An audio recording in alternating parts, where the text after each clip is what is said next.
नाज़रीन किराम अस्सलामु अलैकुम वरहमतुल्लाहि वबरकातुहू। मैं अज़जद राही फिर से हाज़िर हुआ हूँ एक नए वीडियो के साथ। सहायक उर्दू अनुवादक की तैयारी मैं कई दिन से लगातार करा रहा हूँ। 7वां क्लास हमने ले चुका है आलमी तर्जुमान चैनल पर, और इससे मुताल्लिक़ सिलेबस हमने अपने दूसरे चैनल उर्दू तर्जुमान पर भी अपलोड कर दिया है, आप वहाँ पर भी देख सकते हैं। और इसका शॉर्ट जो सिलेबस है वो हमने अपने शॉर्ट वीडियो में भी डाल दिया है आलमी तर्जुमान पर। तो इन दोनों चैनल को आप सब्सक्राइब ज़रूर कर लीजिएगा। आज हम इस वीडियो में बहुत ही अहम जानकारी आपसे शेयर करने वाले हैं। हमारे नाजरीन व्यूवर्स के ज़रिए जो भी सवाल पूछे जाते हैं कि सहायक उर्दू अनुवादक का इम्तिहान कब तक होगा, इसका फॉर्म कब से अप्लाई किया जाएगा, इम्तिहान होगा तो ऑफलाइन होगा या ऑनलाइन मोड में होगा, इसी तरह इम्तिहान जो होगा तो वो ऑब्जेक्टिव क्वेश्चन पर आधारित होगा या फिर तहरीरी इम्तिहान होगा। बहुत सारे ऐसे सवालात हैं जिसको मैं इस वीडियो में कवर करूंगा, और तफसीली इंशाल्लाह जो है तमाम चीज़ें तफसीली तौर पर यहाँ पे आ जाएंगी। आप हमारे साथ आखिर तक बने रहिएगा। अगर अब तक आपने हमारे इस चैनल को सब्सक्राइब नहीं किया है आलमी तर्जुमान को, तो कर लीजिएगा, क्योंकि तमाम चीज़ें मखसूस तरीके से सहायक उर्दू अनुवादक की तैयारी हम इसी चैनल पर कराएंगे। नाजरीन चलिए हम आगे बढ़ते हैं। आपके द्वारा पूछे जाने वाले प्रश्न, जो सबसे ज़्यादा पूछे जाने वाले प्रश्न हैं, मैं उसे कवर करूँगा। सहायक उर्दू अनुवादक भर्ती 2025 में जो सबसे ज़्यादा नाजरीन की तरफ से पूछे जाने वाले सवालात हैं वो मैं यहाँ पे कवर कर रहा हूँ। प्रश्न नंबर 1 क्या है? फॉर्म कब से अप्लाई होगा? फॉर्म कब से अप्लाई होगा? इसका उत्तर क्या होगा? इसका उत्तर है कि मई महीने के दूसरे या चौथे सप्ताह से फॉर्म अप्लाई किया जा सकेगा। ये मुमकिन तारीख है, कोई ज़रूरी नहीं है कि इसी तारीख पे हो। उम्मीद जताई जा रही है अगर सब कुछ ठीक ठाक रहा तो बीएसएससी की तरफ से नोटिफिकेशन आ जाएगा मई के आखिरी दूसरे या आखिरी हफ्ते में। ठीक है, आप अपनी तैयारी जारी रखिए। सबसे पहले पीटी इम्तिहान की आप तैयारी कीजिएगा, मेंस की तरफ जाइएगा ही मत। बहुत सारे यूट्यूब चैनल वाले मेंस की तैयारी करवा रहे हैं, लेकिन आप उस गलतफहमी में मत रहिएगा। अगर आपने मेंस की तैयारी की तो आपका पीटी एग्जाम में अगर आप फेल कर गए तो फिर मेंस तैयारी करने से भी कोई फायदा होगा ही नहीं, क्योंकि सबसे पहले आपको पीटी की तैयारी करनी है। ठीक है, दूसरा सबसे ज्यादा पूछा जाने वाला सवाल क्या है? प्रश्न नंबर 2 क्या है? फॉर्म कहां से अप्लाई किया जाएगा? फॉर्म कहां से अप्लाई किया जाएगा? इसका उत्तर क्या होगा कि बीएसएससी की ऑफिशियल वेबसाइट से ऑनलाइन अप्लाई किया जाएगा। इससे पहले भी जो इम्तिहान हुआ था बीएसएससी की वेबसाइट से ही उसके लिए अप्लाई किया गया था, तो इसका भी जो है वो नोटिफिकेशन आएगा और आप बीएसएससी की ऑफिशियल वेबसाइट पर ऑनलाइन अप्लाई कर सकेंगे। जो ज़रूरी डॉक्यूमेंट है अप्लाई के लिए वो मैं आप आगे वीडियो में बताऊंगा, आप हमारे साथ बने रहिएगा। चलिए आगे बढ़ते हैं। प्रश्न नंबर 3 क्या है? तैयारी कहां से की जाएगी? इसकी तैयारी के लिए वैसे तो आप उर्दू गाइड वगैरह भी ले सकते हैं, बाजार में दस्तयाब होगा, लेकिन हम अपने इस चैनल पर और उर्दू तर्जुमान पर यानी आलमी तर्जुमान चैनल पर और उर्दू तर्जुमान चैनल पर भी इसकी मखसूस तरीके से तैयारी करवाएंगे। हमने तैयारी शुरू भी कर दिया है, अब तक 7 क्लासेस हो चुके हैं। तो हमारे चैनल आलमी तर्जुमान और उर्दू तर्जुमान को आप सब्सक्राइब कर लीजिएगा। इंशाल्लाह आप यहाँ से भी तैयारी मुकम्मल तैयारी कर पाएंगे। और मैं मॉक टेस्ट वगैरह तमाम चीज़ें दूंगा, पीडीएफ में अपने प्रोवाइड करता हूँ अपने टेलीग्राम चैनल पर, इसी तरह अपना ऑफिशियल व्हाट्सएप ग्रुप में भी। ठीक है, चौथा प्रश्न क्या है जो सबसे ज़्यादा पूछा जाने वाला प्रश्न है? एग्ज़ाम ऑनलाइन मोड में होगा या फिर ऑफलाइन मोड में? एग्ज़ाम ऑनलाइन होगा या ऑफलाइन मोड में? इसका उत्तर क्या होगा? एग्ज़ाम ऑफलाइन मोड में ही होगा। एग्ज़ाम ऑफलाइन मोड में होगा, ऑनलाइन मोड में नहीं होगा, पेन और पेपर पर आधारित होगा। ठीक है, चलिए आगे बढ़ते हैं। 5वां प्रश्न क्या है? एग्ज़ाम कितने चरणों में होगा, यानी इम्तिहान कितने मरहलों में होगा? इसका उत्तर क्या होगा? 2 चरणों में। Number 1 PT, number 2 mains exam. PT यानी प्री टेस्ट, प्रारंभिक परीक्षा, मेंस एग्जाम मुख्य परीक्षा।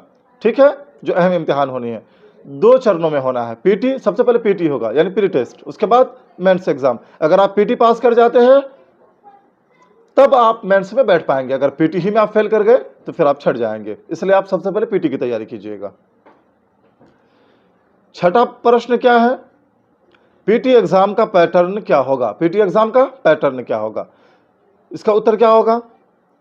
पीटी एग्जाम 100 अंकों का ऑब्जेक्टिव प्रश्न पर आधारित होगा। 100 अंकों का ऑब्जेक्टिव प्रश्नों पर आधारित होगा। हर सही उत्तर पर क्या होगा?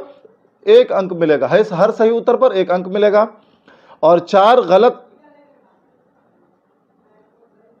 उत्तर देने पर 1 अंक की नेगेटिव मार्किंग होगी। यानी अगर आपने 4 गलत जवाब दिया तो आपका एक सही जो जवाब होगा, सही उत्तर होगा, वो कट हो जाएगा, काट लिया जाएगा। ठीक है, 4 गलत पर 1 अंक की नेगेटिव मार्किंग होगी, यानी ये नेगेटिव मार्किंग होगी, ये 1/4। चलिए आगे बढ़ते हैं। 7वां प्रश्न क्या है, मेंस एग्जाम कब और कैसे होगा? मेंस एग्जाम कब और कैसे होगा? तो ये पीटी के 4 महीने के बाद, करीबन 4 महीने के बाद, कोई जरूरी नहीं 4 महीना हो, 3 महीना, 4 महीना, 5 महीना, कुछ भी हो सकता है। 4 महीने के बाद मेंस एग्जाम होता है। पीटी एग्जाम के बाद चूंकि रिजल्ट आएगा, रिजल्ट आने के बाद फिर से जो है वो आपका एडमिट कार्ड वगैरह सब जारी होगा मेंस एग्जाम के लिए, उसके बाद आप मेंस एग्जाम में बैठ पाएंगे। तो पीटी के करीबन 4 महीने के बाद मेंस एग्जाम होगा। पहला पेपर क्या होगा आपका? देखिए, पीटी के बाद जो मेंस एग्जाम होगा, तो मेंस में 2 पेपर होगा। पहला पेपर आपका उर्दू ग्रामर होगा 100 अंक का, और दूसरा पेपर आपका ट्रांसलेशन से संबंधित होगा, वो भी 100 अंक का ही होगा। यानी कुल 200 अंकों का आपका इम्तिहान होना है मेंस परीक्षा।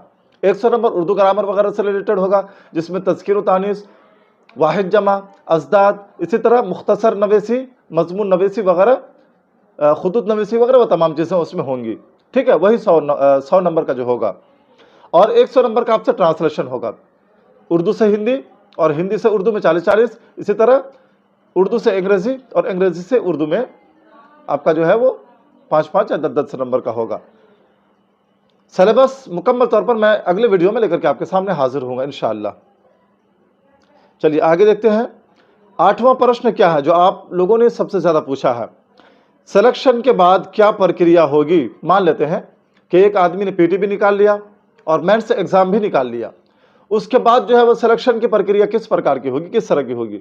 तो मेंस पास करने के बाद काउंसलिंग होगी। क्या होगी? काउंसलिंग होगी, और काउंसलिंग के लिए आपको पटना बुलाया जाएगा। ठीक है, बीएसएससी कार्यालय में आपको बुलाया जाएगा तमाम डॉक्यूमेंट के साथ। पेन ड्राइव में आपको लेकर के जाना होगा, यानी आपके पास ओरिजिनल डॉक्यूमेंट भी होगा और पेन ड्राइव में भी आपको लेकर के जाना होगा। तो खैर वो बात का मरहला है, आपको फिर दीगर वीडियोस में हम ये बता देंगे तमाम चीज़ें। मेंस पास करने के बाद काउंसलिंग होगी और फिर नियुक्ति पत्र जारी होगा। काउंसलिंग में अगर आपका तमाम डॉक्यूमेंट सही रहा, ठीक है, तमाम चीज़ ठीक ठाक रहा, तो फिर काउंसलिंग में आपको सेलेक्ट कर लिया जाएगा। चलिए आगे बढ़ते हैं। 9वां प्रश्न क्या है? प्रश्न नंबर 9, इस फॉर्म को कौन कौन भर सकता है? इस फॉर्म को कौन कौन आदमी भर सकते हैं? जवाब क्या होगा? 12वीं पास, उर्दू विषय में 100 अंकों के साथ जिसने पास किया, यानी मौलवी जो है वो तो भर ही सकते हैं, चूंकि उसका उर्दू होगा ही, लाजमी तौर पर उर्दू मजमून होना ही है मौलवी में। ठीक है, लेकिन एक आदमी ने इंटर किया है, किसी ने अगर इंटर किया है, यानी 12वीं उन्होंने किया है और उसमें 100 अंकों का उर्दू भी उन्होंने रखा है, तो वो अप्लाई कर सकते हैं। ठीक है, 12वीं पास और उर्दू विषय में 100 अंक प्राप्त करने वाले उम्मीदवार इसमें फॉर्म भर सकते हैं। चलिए आगे देखते हैं। 10वां प्रश्न क्या है? 10वां प्रश्न है, क्या उर्दू विषय में 50 मार्क्स वाले, यानी 50 नंबर जिन्होंने रखा है, 50 अंक वाले स्टूडेंट फॉर्म भर सकते हैं? 50 नंबर का ही अगर किसी ने रखा है उर्दू में, इंटर में, ठीक है, यानी 12वीं में, तो क्या वो इसके लिए अप्लाई कर पाएंगे? उत्तर क्या होगा? नहीं, केवल 100 अंक प्राप्त करने वाले ही इसमें अप्लाई करने के पात्र होंगे। यानी 100 नंबर जिनका होगा वही एलिजिबल होंगे इसमें अप्लाई करने के लिए, वही लायक होंगे। ठीक है, जिनका 50 नंबर होगा वो अप्लाई नहीं कर सकते हैं। अगला प्रश्न क्या है आपका? 11वां प्रश्न है, क्या दूसरे राज्य के लोग ये फॉर्म भर सकते हैं? तो देखिए ये क्लियर नहीं है, ये अभी बिल्कुल स्पष्ट नहीं है, लेकिन 2019 में जो एग्जाम हुआ था उर्दू मुतरजिम का या फिर मुआविन उर्दू मुतरजिम का, ठीक है, यानी सहायक उर्दू अनुवादक का या फिर उर्दू अनुवादक का, तो उसमें पूरे हिंदुस्तान से लोगों ने अप्लाई किया था। बंगाल से, उत्तर प्रदेश से, राजस्थान से, दिल्ली से, हरियाणा से, तमाम जगहों से लोगों ने अप्लाई किया था। तो इस बार भी उम्मीद यही है, चूंकि बीपीएससी के एग्जाम में जो टीचर असातिज़ा की जो बहाली है उसमें पूरे मुल्क से लोग फॉर्म भरते हैं, तो इसमें भी यही उम्मीद है कि तमाम जगहों से लोग, यानी तमाम रियासतों से लोग अप्लाई करेंगे। ठीक है, अब तक स्पष्ट निर्देश नहीं है, ऑफिशियल नोटिफिकेशन के बाद ही जानकारी मिल पाएगी, लेकिन आप 90% ये समझ लें कि तमाम राज्यों से लोग इसमें अप्लाई करेंगे और अप्लाई करने वालों की तादाद लाखों में होगी। ठीक है, 2 लाख 3 लाख भी पहुंच सकती है। इसलिए तैयारी आप जम करके कीजिए, गलतफहमी में मत रहिएगा कि कुछ ही लोग अप्लाई करेंगे। 12वां प्रश्न क्या है?